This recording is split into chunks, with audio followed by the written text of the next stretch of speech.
हाँ दोस्तों, क्या आपने सच में कभी सोचा है कि हम एक ऐसी अजीबोगरीब पहेली के बीच में रोज जी रहे हैं जिसे हम रोज देखते हैं, लेकिन कभी आज तक हम लोगों ने समझा नहीं है कि ये कैसे पॉसिबल है कि हमारे पैरों के नीचे ये जमीन, ये धरती एक भट्टी की तरह तप रही है 40, 45, 50 डिग्री सेल्सियस, लेकिन वहीं कुछ किलोमीटर ऊपर -60 डिग्री टेम्परेचर।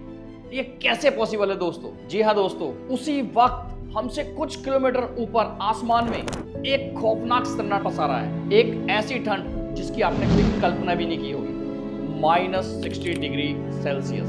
ये कैसे हो सकता है दोस्तों? ये सवाल जितना सीधा लगता है उतना ही जवाब इसका चौंकाने वाला है। चलो आज हम ऐसी एक कॉस्मिक कॉन्स्पायरेसी का पर्दाफाश करते हैं। जी हाँ दोस्तों, एक ऐसी कॉस्मिक कॉन्स्पायरेसी जो हमारी दुनिया को वास्तव में रहने लायक बनाती है, जिसकी वजह से ये फल, पेड़, पौधे, हर चीज आज हमारी पृथ्वी पर मौजूद है।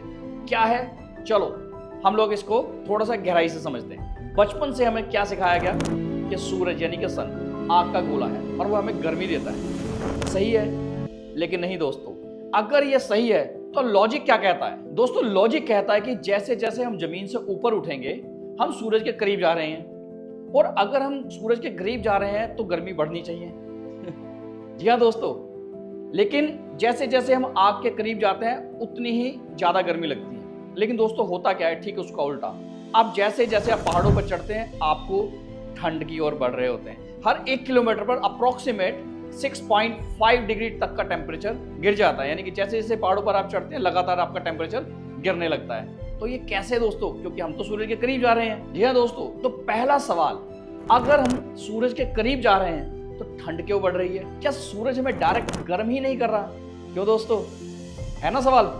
चलो इसे एक मिस्ट्री की तरह सुलझाते हैं। मान लो हमारा क्राइम सीन है ये पृथ्वी का वायुमंडल, और विक्टिम में है हम सब। तो सूरज से जो एनर्जी आती है उसे कहते हैं शॉर्ट वेव रेडिएशंस।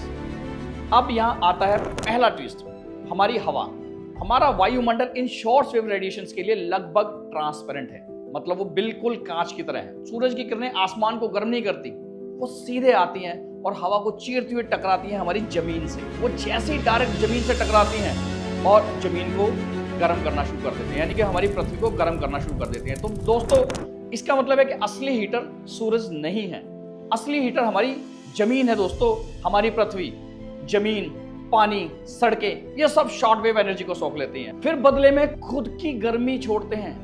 इसे कहते हैं लॉन्ग वेव रेडिएशंस या इंफ्रारेड भी कह सकते हैं। तो हम जो गर्मी महसूस करते हैं वो सूरज से नहीं आ रही, वो जमीन से आ रही है, जो सूरज की रोशनी से चार्ज हो चुकी है। अगर हम इसे ऐसे मान लें कि हम एक बहुत बड़े हीटिंग पैड के ऊपर रह रहे हैं। जी हाँ दोस्तों, आप उस पहाड़ वाली पहेली पर वापस चलते हैं। आप पहाड़ पर चढ़ते हैं तो ठंड क्यों लगती है? क्योंकि आप उस गर्म जमीन से दूर जा रहे हैं। इसका मतलब उस पहेली का एक हिस्सा सुलझ गया। अब जमीन के पास है इसलिए गर्म है, लेकिन वो -60 डिग्री वाली बात बाहर आप लोगों ने जिस थंबनेल पे पढ़ी थी, तो वो बात का मतलब दोस्तों अभी कहानी खत्म नहीं हुई।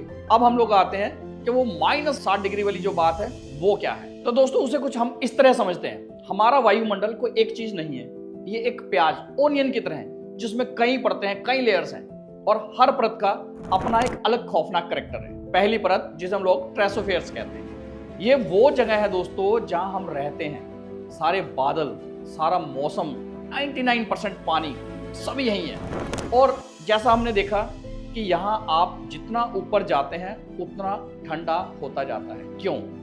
क्योंकि आप जमीन से दूर जा रहे हैं। यहाँ तक तो सब ठीक है, लेकिन जैसे ही आप इस परत को पार करते हैं एक बहुत बहुत अजीब चीज होती है दोस्तों, इतनी अजीब जिसकी आप कल्पना भी नहीं कर सकते। अगली परत है दोस्तों स्ट्रेटोस्फीयर, और यहाँ सारे नियम पलट जाते हैं। यहाँ ऊपर जाने पर ठंड नहीं बढ़ती, यहाँ ऊपर जाने पर गर्मी बढ़ती है। जी हाँ दोस्तों, यहाँ ऊपर जाने पर गर्मी बढ़ती है। आप जमीन से दूर जा रहे हैं, सूरज के थोड़ा और करीब, और टेम्परेचर -60 डिग्री से बढ़कर वापस 0 डिग्री सेल्सियस। जी हाँ दोस्तों, वापस 0 डिग्री सेल्सियस। ऐसा क्यों? क्योंकि इस परत में हमारा एक सीक्रेट बॉडीगार्ड जो हम सबको जिंदा रखाया हुआ है। जी हाँ दोस्तों, एक ऐसी चीज जिसने बिना हम जिंदा नहीं रह सकते, जल जाते। जी हाँ दोस्तों, ओजोन लेयर। ये ओजोन लेयर जमीन से आ रही गर्मी यानी इंफ्रारेड को नहीं पकड़ती, ये सीधे सूरज से आ रही जहरीली यूवी किरणों को सोख लेती है। जब कोई चीज एनर्जी सोखती है तो वो गर्म हो जाती है। तो स्ट्रेटोस्फीयर गर्म है, जमीन की वजह से नहीं, बल्कि सीधे सूरज की यूवी किरणों को खाने की वजह से। ये एक उल्टी दुनिया है। लेकिन दोस्तों, हमने तो -60 डिग्री की बात कही थी।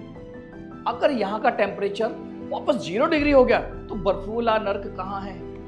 जी हाँ दोस्तों, हम जा रहे हैं असली ट्विलाइट जोन। जी हाँ दोस्तों, 50 से 85 किलोमीटर ऊपर मेसोस्फीयर में यहाँ सब कुछ फिर से बदल जाता है दोस्तों। आप जमीन वाले हीटिंग पैड से बहुत दूर जा चुके हैं, तो जमीन की कोई गर्मी तो नहीं आ रही है। आप ओजोन लेयर के ऊपर आ चुके हैं, तो यूवी किरणों को सोखने वाला कोई है नहीं। तो यहां क्या है? जी हाँ दोस्तों, कुछ भी नहीं। यहाँ हवा इतनी ज्यादा पतली थिन है कि हवा के मॉलिक्यूल्स एक दूसरे से मीलों किलोमीटर दूर हैं। यहाँ हवा का घनत्व डेंसिटी जमीन के मुकाबले 1000 गुना कम है। गर्मी को पकड़ने के लिए कुछ है ही नहीं, तो ओजोन नहीं तो कोई घनी हवा नहीं। यहाँ बस सिर्फ है खालीपन, सन्नाटा। ये वो जगह है दोस्तों जहाँ शूटिंग स्टार्स जलकर राख हो जाते हैं, लेकिन वो जगह भी है जहाँ हमारे वायुमंडल का सबसे कम तापमान, लोवेस्ट टेम्परेचर रिकॉर्ड किया गया है। -60 डिग्री, 70 डिग्री, 90 डिग्री सेल्सियस। ये है वो बर्फीला नर्क दोस्तों। ये है वो जगह जहां सूरज की रोशनी सीधे गुजर जाती है और उसे रोकने वाला कोई नहीं है। ये वो खालीपन है जो हम लोग इस वीडियो में शुरुआत में बात कर रहे थे। जी हाँ दोस्तों, जो आपके वीडियो के टाइटल में था, जमीन गर्म है क्योंकि वहां हवा घनी है, वो गर्मी को रोक सकती है। ठंड आसमान मेसोस्फीयर में है क्योंकि वहां गर्मी को पकड़ने के लिए कुछ है ही नहीं। एक पल रुकिए, एक पूरा सिस्टम कितना अजीब है। जमीन ट्रोपोस्फीयर, सूरज जमीन को गर्म करता है और जमीन हवा को गर्म करती है। लेकिन आप जैसे जैसे जमीन से दूर जाते हैं, ठंडे होते जाते हैं। बीच में स्ट्रेटोस्फीयर, ओजोन लेयर्स यूवी किरणों को खाकर गर्म हो जाती है और यहाँ उलट जाता है, सब कुछ मामला उलट जाता है। ऊपर मेसोस्फीयर, न जमीन की गर्मी न ओजोन, बस खालीपन और खौफनाक सन्नाटा, खौफनाक ठंड, -90 डिग्री। तो ये 60 डिग्री, -90 डिग्री ठंड इसलिए नहीं है कि सूरज से दूर है, बल्कि इसलिए है क्योंकि वहां गर्मी को सोखने के लिए कोई मैटर है ही नहीं। तो क्या आप जानना चाहेंगे कि इससे ऊपर क्या है? जी हाँ दोस्तों, मेसोस्फीयर से भी ऊपर और थर्मोस्फीयर, और यहाँ का टेम्परेचर 2000 डिग्री सेल्सियस। जी हाँ, 2000 डिग्री सेल्सियस, क्योंकि यहाँ हवा के जो गिने चुने मॉलिक्यूल्स हैं वो सूरज के सबसे खतरनाक एक्सरे और रेडिएशन को सीधे सोखते हैं। लेकिन अगर आप वहां पे अपना हाथ बाहर निकालेंगे तो वो 2000 डिग्री की गर्मी नहीं लगेगा, क्योंकि पता भी नहीं चलेगा, क्योंकि हवा इतनी पतली है कि वो 2000 डिग्री वाले 2-4 मॉलिक्यूल्स आपके हाथ से टकराएंगे ही नहीं और आपका हाथ स्पेस की ठंड में जम जाएगा। गर्मी, हीट और टेम्परेचर दो अलग अलग चीजें हैं दोस्तों। तो हमारी पहली सुलझ गई। धरती पर गर्मी इसलिए है क्योंकि हमारे पास एक घना वायुमंडल है और जो जमीन से निकली गर्मी को एक कंबल की तरह ढक लेता है, पकड़ लेता है, और उसे ग्रीन हाउस इफेक्ट कहते हैं। जी हाँ दोस्तों, ग्रीन हाउस इफेक्ट कहते हैं। और आसमान में मेसोस्फीयर में -60 डिग्री, -90 डिग्री इसलिए है क्योंकि वहां वो कंबल है ही नहीं। हमारा वायुमंडल कोई एक चीज नहीं है, ये एक कॉम्प्लेक्स मशीन है, एक ऐसी मशीन जिसमें परत दर परत राज छुपे हैं।